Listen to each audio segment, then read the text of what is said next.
이제 오늘의 주인공 좀 모시겠습니다. 네, 오늘의 주인공 김사나 생명다양성재단 사무국장님을 모시겠습니다.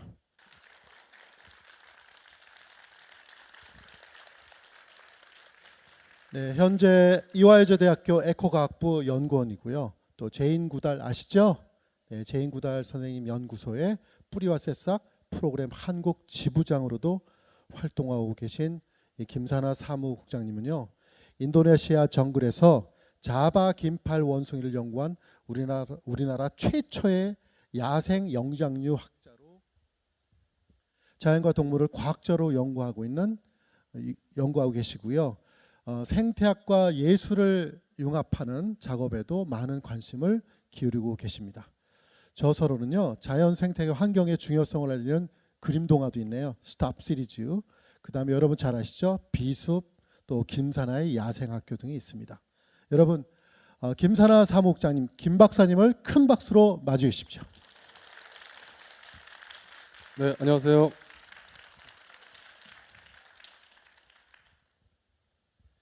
네, 안녕하세요, 사무국장님. 네, 안녕하세요. 김사나입니다. 네, 우선 사무국장님을 잘 모르시는 분이 뭐 거의 없겠지만 그래도 조금 모르시는 분들을 위해서 자기소개를 좀 간단하게 부탁합니다. 아마 대부분 모르실 겁니다. 근데 어쨌든 저는 원래 동물 행동 생태학을 공부하다가 야생 영장류학을 한 사람이고요. 그 다음에는 이제 동물의 보전, 서식지 보전 운동, 그 다음에 여러분들께서 좀 더 자연과 환경에 가깝게 살고 또 실천할 수 있도록 하는 프로그램들을 진행하는 운동가 겸 작가 겸 연구가가 되겠습니다. 네. 네, 지금 김 박사님은 인도네시아 정글에서 자바 긴팔 원숭이를 연구하셨죠? 네. 예, 맞습니다. 정말 궁금합니다. 저는 정글 하면은 독충, 뭐 또 뱀, 독사 뭐 이런 게 떠오르는데 정글엔 정말 왜 가셨는지, 또 우리에게 익숙한 정글은 우리 요즘 예능 프로그램 뜨는 거 있죠? 정글의 법칙 뭐 이런 게 떠오르는데요. 정말 실제 정글의 모습은 어떤지 그 진면목 얘기를 좀 들어볼까요? 네. 예, 제가 원래는 그 정글 갔다 온 얘기를 주로 하는데 사실 오늘의 주된 주제는 아닙니다. 하지만 저를 모르시는 분들이 워낙 많으니까 어떤 걸 했는지 잠깐 보여드릴게요. 제가 지금으로부터 좀 더 젊었을 시절에 저렇게 이제 인도네시아 밀림에 들어가서 긴팔 원숭이라는 동물을 연구를 했습니다. 그 동물은 바로 저렇게 생긴 저런 숲에서 살고 있고, 저 장면은 제가 있었던 숲에서 가장 울창하고 가장 정글스러워 보이는 곳으로 선택을 해서 보여드립니다. 저기만 가면 와, 이 정도면 누가 봐도 가장 울창한 정말 이야기는 나올 것 같은 그런 곳으로 딱 보이시죠? 예, 그래서 보여드린 거고, 그 다음에 거기 긴팔 원숭이 말고도 저렇게 많은 생물들이 살고 있어요. 사실 지구상에서 여기보다 더 생물들이 많이 살고 있는 곳은 없다 그래요. 그래서 제가 연구하는 동물만 쳐다보고 있으면 사실은 좀 아깝죠. 워낙 다른 것들이 많이 지나다니고 있으니까. 특히 저기 보이는 오른쪽 위에 있는 동물이 거대 다람쥐라는 동물입니다. 근데 얼마나 거대하냐면 꼬리를 빼고 한 이 정도 됩니다. 크기가. 예, 그리고 진짜 희한하게 이상한 소리를 내는데 그 소리는 오시고 하는 마치 우리 레이저 총 소리 같은 걸 내요. 그래서 저도 처음에 안 믿고 어떤 이상한 사람이 와서 진짜 그 장난감 소리를 시끄럽게 내나 보다 했는데 알고 보니까 쟤였습니다. 제가 연구한 동물은 저렇게 생겼어요. 그래서 진짜 팔이 길다 보니까 바닥에 이렇게 내려올 때가 거의 없는데 내려오면 팔을 이렇게 들고 다닙니다. 그래서 자기도 모르게 본의 아니게 하트 표시를 하는 그런 동물이 되겠습니다. 저는 그 동물이 먹이 활동에 대해서 연구를 했어요. 그래서 제가 수집을 했습니다. 저렇게 먹다 남은 것들을 흘리면 그걸 주워다가 표본으로 삼아서 길이도 재고 하루를 어떻게 보내는지 이런 것도 이제 조사를 해서 데이터를 모았죠. 보니까 노란 36.7%가 먹는 거, 파란 39.9%가 쉬는 거, 아주 한량의 삶이죠. 얼마나 편하고 좋습니까? 먹고 쉬는데 하루의 대부분을 보냅니다. 우리도 저렇게 살아야 돼요. 그래서 저는 먹이 행동을 연구를 했는데, 먹이 행동을 연구하다 보니까 이들을 뒤따라다니면서 뒤따라다닌다는 뜻은 그들이 먹는 이렇게 나와 있는 그 어떤 걸 먹는지, 뭐 과일 중에서도 무화과와 무화과 아닌 것들이 있고 또 이파리도 많이 먹습니다. 그 다음에 꽃이라든지 기타 다른 것들도 먹고요. 저런 식으로 같은 그 영역 안에서 돌아다니는데 제가 그것을 뒷공무니를 쫓아다니면서 경로를 그려본 그림입니다. 보면 마구잡이로 다니는 것 같지만 아주 집중된 부위가 있고 또 안 그런 부위가 있죠. 그런 것들을 파악하는 게 제 임무였고, 그걸 자세히 보면 이런 식으로 첫 번째 날, 두 번째 날, 세 번째 날 이렇게 표시가 돼 있는데, 보면은 첫 번째 날이 노란색이고 두 번째 날이 파란색이에요. 근데 약간 다른 데를 뒤져보다가 세 번째 날에서는 둘 다 들러보죠.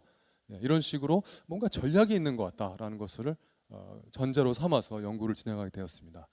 그래서 이건 아주 짤막하게 제가 했었던 연구를 보여드린 건데, 제가 이 공부한 이 정글에서 수많은 종 중에서 유독 그냥 한 종일 뿐이고, 긴팔 원숭이는, 그리고 그 동물의 그냥 한 가지 면만을 공부한 것뿐입니다. 먹이 행동. 엄청나게 많은 이야기들이 있어요. 그리고 그것을 제가 관찰할 수 있었던 이유는 한마디로 관찰자로 갔기 때문입니다. 그냥 하나의 일원으로서. 이게 바로 그 예능에서 나오는 정글의 법칙하고 가장 큰 차이점입니다. 여기까지 일단 제가 했었던 얘기를 좀 말씀드렸습니다.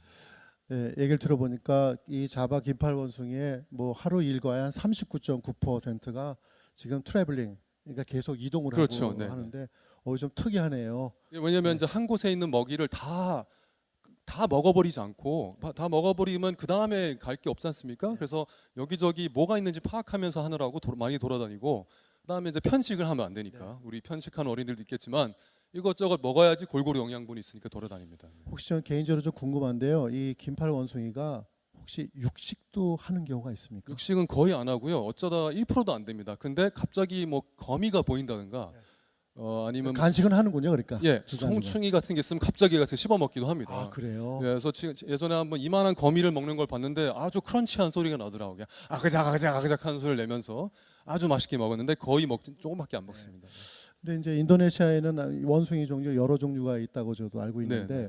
하필이면 저 자바 긴팔 원숭이를 그 연구 대상으로 택한 특별한 뭐 이유가 있을까요? 근데 보통 어떤 연구자가 자기가 그 연구하는 종을 고를 때 메뉴판에 고르듯이 고르지는 않습니다. 뭐 하이하나 해볼까? 뭐 이런 식으로 하지는 않습니다. 그래서 어떤 인연이 닿아서 또는 자기가 갈 수 있는 대로 이제 가서 하는 건데, 사실 긴팔 원숭이는 잘못된 이름이고 긴팔 유인원으로 불려야 됩니다. 왜냐면 우리와 같은 유인원이거든요. 근데 말이 잘못 명명됐어요. 근데 저 같은 경우는 제가 예전에 코이카라는 국제협력단이라는 단체로 인도네시아에서 군복무 생활했습니다. 근데 돌아와서 영장 유학을 우연치 않은 기회에 하게 되었는데, 딴 데서 할까 하다가 다시 한국 와서 저희 지도 교수님인 최재천 교수님이랑 같이 하게 됐는데, 뭐 그냥 알아서 하라고 하더라고요. 그래서 알아서 할까 어디로 갈까 생각해 보니까 내가 인도네시아에 살았으니까 거기 가면 되겠네. 제가 있었던 동네에 있었던 애가 바로 집니다. 그래서 하게 된 겁니다. 네.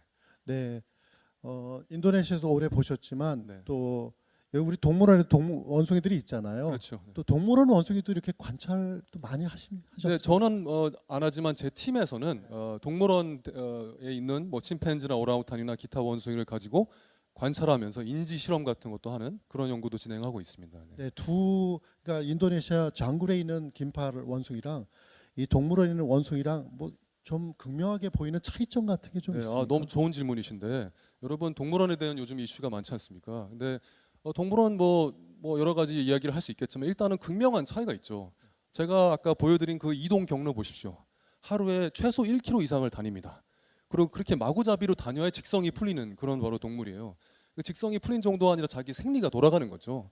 근데 지금의 동물원에 있는 것들은 매우 좁은 데 있으니까 사실은 그래서 정형 행동이란 걸 보입니다. 원하는 만큼 돌아다닐 수가 없으니까 반복적으로 이 구석과 저 구석을 왔다 갔다 하는, 사실 스트레스 때문에 보이는 뭐 그런 행동들 외에도 여러 가지 스트레스 보여서 일단은 뭐 물리적으로도 그렇지만 정신적인 복지에 문제가 많이 있습니다.